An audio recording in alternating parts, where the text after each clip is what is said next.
الحمد لله رب العالمين، والصلاة والسلام على سيد الأنبياء والمرسلين وعلى آله الطيبين الطاهرين وأصحابه الأكرمين الأفضلين. أما بعد، فأعوذ بالله من الشيطان الرجيم. شهر رمضان الذي أنزل فيه القرآن هدى للناس وبينات من الهدى والفرقان. وقال الله تعالى في مقام آخر تعظيما وتكريما لنبيه صلى الله عليه وسلم: إن الله وملائكته يصلون على النبي يا أيها الذين آمنوا صلوا عليه وسلموا تسليما.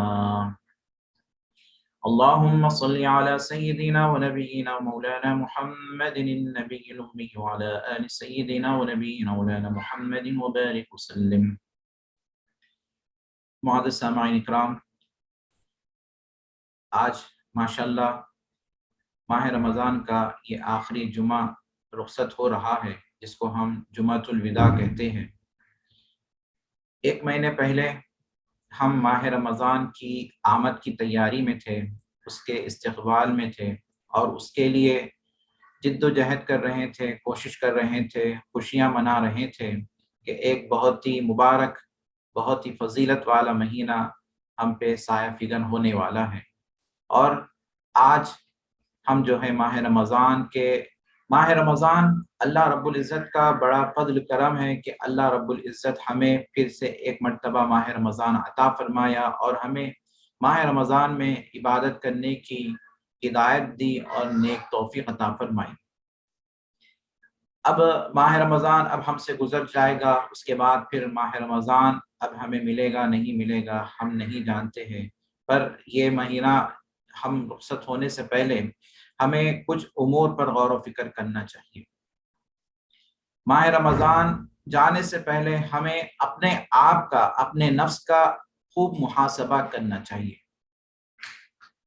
کہ اللہ رب العزت اتنا بڑا انعام فرمایا، اتنا بڑا کرم فرمایا کہ ہمیں ماہ رمضان ایسا عظیم الشان بابرکت مہینہ عطا فرمایا۔ کیا ہم اس ماہ رمضان کی قدر کیے ہیں؟ ہم اس ماہ رمضان کیا شکر ادا کیے ہیں؟ اس کے آنے پر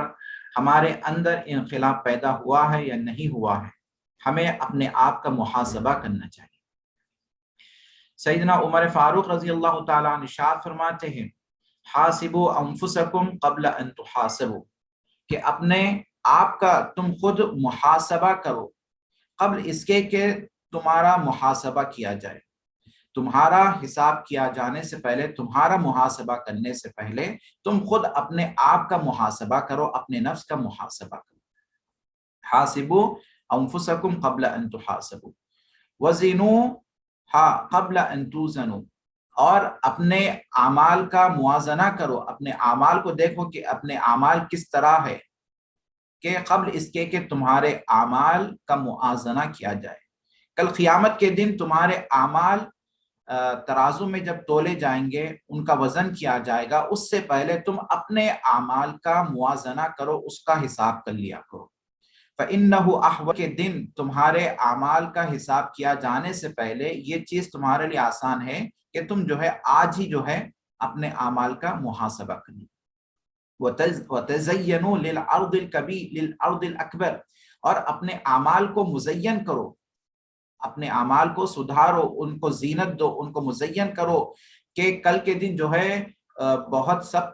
تمام مخلوق کے سامنے تمہارے اعمال پیش کیے جائیں گے، تو اس سے پہلے تم جو ہے اپنے اعمال کو جانچو، اس کو مزین کر لو۔ کہ اگر کوئی اسپیکر کسی کو جو ہے کل کے دن ایک بڑے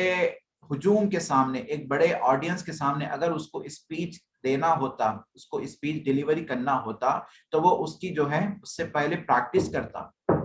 ریہرسل کرتا، کئی مرتبہ جو ہے وہ آئینے کے سامنے مرر کے سامنے جو اس کی پریکٹس کرتا اور اس اسپیچ کو اچھی طرح سے ڈیلیوری کرنے کی کوشش کرتا تاکہ کل جو ہے ایک بڑے مجموعے کے سامنے ایک بڑے آڈینس کے سامنے اس کی اسپیچ ڈیلیوری بڑھیا ہو برابر ہو. تو یہی اس حدیث شریف میں حضرت سیدنا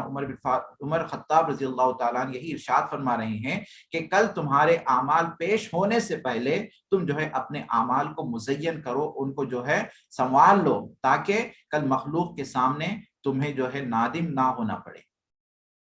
تو آج ماہ رمضان گزرنے سے پہلے ہمیں اپنے آپ کا جائزہ لینا چاہیے، اپنے اعمال کا محاسبہ کرنا چاہیے کہ ماہ رمضان جب آیا، ماہ رمضان جب شروع ہوا، اس کا پہلا جب دن تھا، اس دن سے لے کر آج تک ہم جو ہے عبادت کر رہے ہیں یا نہیں کر رہے ہیں؟ ہم ماہ رمضان کی کما حق قدر کیے ہیں نہیں کیے ہیں؟ ہم ماہ رمضان میں با جماعت نماز ادا کرنے والے تھے یا نہیں کرنے والے تھے؟ ہم ماہ رمضان کے پورے مکمل روزے رکھے ہیں یا نہیں رکھے ہیں؟ ہم ماہ رمضان کی راتوں میں قیام اللیل نماز تراویح کا اہتمام کر رہے تھے، جماعت کے ساتھ نماز تراویح ادا کر رہے تھے یا نہیں کر رہے تھے؟ ہم ماہ رمضان کی راتوں میں اٹھ کر جب ندا دینے والا ندا دیتا ہے کہ کوئی خیر کا طلب کرنے والا ہے وہ آگے بڑھ اور شر کا طلب کرنے والا تو پیچھے ہٹ جا، ہم یہ نداؤں پر توجہ کر رہے تھے نہیں کر رہے تھے؟ ہم سحری سے پہلے اٹھ کر قیام اللیل نماز تہجد کا اہتمام کر رہے تھے یا نہیں کر رہے تھے؟ ہم قرآن مجید کی تلاوت کر رہے تھے یا نہیں کر رہے تھے؟ اور اس ماہ مبارک میں ہم سے کتنے دور ہوئے، کتنے مرتبہ ہم قرآن مجید کو ختم کیے ہیں؟ یہ تمام چیزوں پر ہمیں غور و فکر کرنا چاہیے. ہم جو ہے محتاجوں کی مدد کر رہے تھے یا نہیں کر رہے تھے؟ مسکینوں کی مدد کر رہے تھے نہیں کر رہے تھے؟ صدقہ خیرات کر رہے تھے نہیں کر رہے تھے؟ یہ تمام چیزیں پر ہمیں غور و فکر کرنا چاہیے، ان تمام چیزوں کا جائزہ لینا چاہیے کہ ماہ رمضان آیا اور ہم سے رخصت ہو رہا ہے، اس سے پہلے، اس کی رخصتی سے پہلے ہم اپنے آپ کا محاسبہ کرنا چاہیے. اور دوسری بات، محاسبہ نفس کس طرح کیا جاتا ہے؟ اس کا دوسرا طریقہ یہ بھی ہے کہ ماہ رمضان میں اگر آپ ماشاءاللہ ماہ رمضان کی آپ کما حق قدر کیے ہیں، الحمدللہ اس پر آپ اللہ کا شکر بجا لائیے کہ ماہ رمضان جب سے آغاز ہوا ہے آپ کا کوئی روزہ مس نہیں ہوا ہے. جب سے ماہ رمضان کا آغاز ہوا ہے آپ کی کوئی نماز تراویح ناغا نہیں ہوئی ہے، مس نہیں ہوئی ہے، اور آپ ماہ رمضان کے دن اور رات میں ماشاءاللہ قرآن مجید کی کثرت سے تلاوت کر رہے تھے، ذکر و اذکار کا اہتمام کر رہے تھے، آقا دو عالم صلی اللہ علیہ وسلم کی ذات مبارک پر ہدیہ درود پاک پیش کرنے کا اہتمام کر رہے تھے، آپ جو ہے ہر چیز کا اہتمام کر رہے تھے. پر آپ یہ ساری چیزیں کر رہے تھے، عبادت کر رہے تھے، پر اپنے آپ پر، اپنی عبادت پر اعتماد نہ کرے، اپنی عبادت پر گھمنڈ نہ کرے، بلکہ اللہ تعالیٰ سے اپنی عبادت کی قبولیت کی امید رکھے. اللہ تعالیٰ سے دعا کرے کہ اے پروردگار، میں ماہ رمضان میں مجھ سے جو بھی عبادت ہوئی ہے، سب سے پہلے تو مجھے عبادت کرنے کی توفیق دیا ہے، میں تیرا شکر بجا لاتا ہوں، اور میں جو عبادت کیا ہوں میں جانتا ہوں کہ میری عبادت اس لائق نہیں ہے کہ تیری بارگاہ میں قبول ہو، تیری بارگاہ میں قبولیت کا درجہ حاصل کرتی ہو، میں نہیں جانتا، پر آپ سے میں امید لگایا ہوں کہ آپ میری عبادت کو قبول فرمائیے. کیونکہ اللہ تعالیٰ عبادتوں کو قبول صرف اپنے متقین بندوں سے ہی فرماتا ہے، جیسا کہ ارشاد باری تعالیٰ ہوتا ہے انما یتقبل اللہ من المتقین، جو اللہ کے جو متقین بندے ہیں اللہ تعالیٰ اپنے متقین بندوں سے ہی اپنی عبادتوں کو قبول فرماتے ہیں. تو اللہ تعالیٰ سے دعا کرنی چاہیے کہ اے پروردگار تو ہمیں بھی جو ہے اپنے ان بندوں میں شمار فرما جن کے اعمال، جن کی عبادتیں تیری بارگاہ میں قبول ہوئی ہو، نہ کہ ان بندوں کی فہرست میں شمار فرما جن کے اعمال ان پر جو ہے رد کر دیے گئے ہیں، دھتکار دیے گئے ہیں ان کے اعمال، ان بندوں کی فہرست میں نہ شمار فرما. ہمارا شمار تو کس میں آتا ہے؟ ہم تو بہت گناہگار بندے ہیں، ہم تو جو ہے بہت ذلیل بندے ہیں. صحابہ کرام رضوان اللہ تعالی اجمعین کی زندگی مبارک کو دیکھیے، ان کے اعمال اتنے